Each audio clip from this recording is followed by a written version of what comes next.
তোমাদের একটা জিনিস দেখাই, চলো।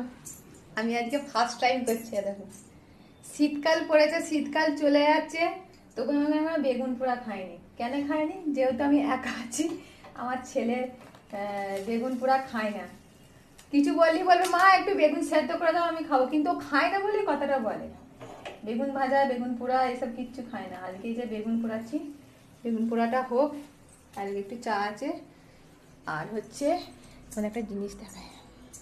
আমি বলেছিলাম এইটুকুনের ছোট্ট পাড়া লাউ নিয়ে আসবে, হ্যাঁ ছোট্ট পাড়া লাউ নিয়ে আসবে। তা কি করেছে একবার দেখায়, দাঁড়াও আমি স্ট্যান্ড করি একে ফোনটা।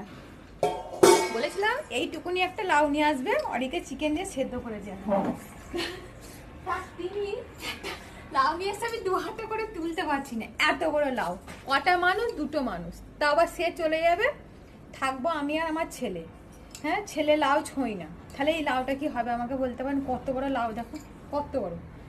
নিয়ে চলে এসছে আমার, ওইটাই রাগ ধরে, মানে একটুখানি আনতে হলে আসে। আর একটা জিনিস দেখো, যেটা পছন্দ করি না সেটা না, ঘাস। এই শাকটা যদি কেউ নাম জানো আমাকে অবশ্যই কমেন্ট করে জানাবে। দেখো পুরো ঘাস নিয়ে চলে এসেছে। একটা শাক আনতে হবে, এটা ডিমের শাক নিয়ে এসেছে। এই যে এগুলো ঠিক আছে, মটরশুঁটি এগুলো ঠিক আছে, কোনো ব্যাপার না, এগুলো তো খাওয়া হবে। এইসব নিয়ে এসেছে, বেগুন নিয়ে এসেছে, বেগুন তো পুরার